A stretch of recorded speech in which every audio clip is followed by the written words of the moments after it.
Hello friends, ഇന്നത്തെ എപ്പിസോഡിൽ സച്ചിയെ അപായപ്പെടുത്തണമെന്ന തീരുമാനത്തോടെ മുന്നോട്ട് നീങ്ങുകയാണ് അവന്തികയും മൂർത്തിയും. സച്ചിയുടെ ഭാഗത്തെ ന്യായം തിരിച്ചറിഞ്ഞ് ഗോകുൽ സച്ചിക്ക് വേണ്ടി അഡ്വക്കേറ്റ് കമ്മീഷൻ റിപ്പോർട്ട് കോടതിക്ക് മുന്നിൽ സമർപ്പിക്കാൻ തയ്യാറാകുമ്പോൾ അർച്ചന സച്ചിക്ക് നഷ്ടപ്പെട്ടതെല്ലാം തിരികെ നേടിക്കൊടുക്കാൻ ഗോകുലിനെ കൊണ്ട് കഴിയുമെന്നും, എന്നാൽ അതോടൊപ്പം സ്വത്തുക്കളോടൊപ്പം നഷ്ടമായ തന്നെ കൂടി സച്ചിയേട്ടന് തിരിച്ചു കൊടുക്കാൻ ഗോകുൽ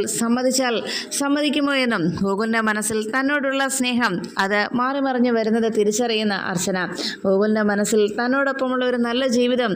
സ്വപ്നം കണ്ടു നടക്കുന്ന ആ പാവം മനുഷ്യനെ എങ്ങനെ താൻ എല്ലാം പറഞ്ഞ് വിശ്വസിപ്പിക്കുമെന്നും എങ്ങനെ അദ്ദേഹത്തിൻ്റെ ആ സ്വപ്നങ്ങളിൽ നിന്ന് അദ്ദേഹത്തെ തിരിച്ചു കൊണ്ടുവരുമെന്നും ആലോചിച്ച് വേദനയോടെ അർച്ചന സങ്കടപ്പെട്ടങ്ങനെ നിൽക്കുമ്പോൾ എല്ലാ സത്യങ്ങളും തിരിച്ചറിഞ്ഞിട്ടും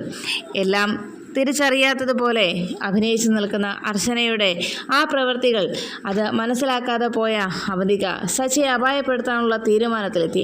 സച്ചിയുടെ ജീവൻ എടുക്കേണ്ടത് സച്ചിയുടെ അനുജൻ സന്ദീപ് തന്നെയാണെന്നും സന്ദീപിൻ്റെ കൈകൊണ്ട് തന്നെ വേണം ആ പുണ്യകർമ്മം നടക്കേണ്ടതെന്നും അവൻ്റെ ശവം പോലും കമലമ്മയ്ക്കോ മക്കൾക്കോ കാണാൻ പോലും താൻ കൊടുക്കില്ല എന്നും അവന്തിക രോഷം കൊണ്ട്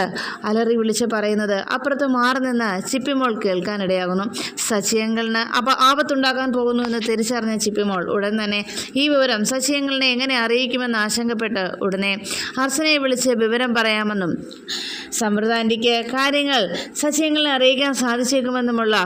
തെറ്റിദ്ധാരണയിൽ ചിപ്പിമോള് വിഷമത്തോടെ സമൃദ്ധയെ വിളിച്ച് തൻ്റെ ആ സങ്കടം അറിയിക്കുന്നു. സച്ചിക്ക് ആപത്ത് വരാൻ പോകുന്നു എന്നറിഞ്ഞ അർച്ചനയുടെ മനസ്സ് ആകെ അസ്വസ്ഥമാവുകയും സച്ചിയേട്ടനെ ഈ ആപത്തിൽ നിന്ന് താൻ എങ്ങനെ രക്ഷിക്കുമെന്ന് ആലോചിച്ച് വിഷമിച്ചിരിക്കുന്ന അർച്ചന പെട്ടെന്ന് ഒരു ദുസ്വപ്നം കാണുകയും സച്ചിയുടെ ജീവൻ ആപത്തുണ്ടാവുകയും സച്ചി ഓടിച്ചുകൊണ്ട് വന്ന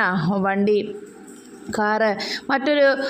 കാറുമായി കൂട്ടിയിടിച്ച് അപകടത്തിൽപ്പെടുന്ന ആ ഒരു ദൃശ്യം കണ്ട് ഭയന്ന് വിറച്ച് സ്വപ്നത്തിൽ നിന്ന് ചാടി എഴുന്നേൽക്കുന്ന അർച്ചന തൻ്റെ താലിച്ചരടിൽ ഇനിയും സച്ചിയേട്ടൻ്റെ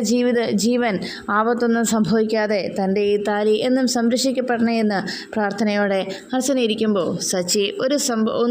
ഒരാപത്തും സംഭവിക്കാതെ സുരക്ഷിതനായി തിരിച്ച് കമലമ്മയ്ക്കരികിലേക്ക് വന്നെത്തുന്നു.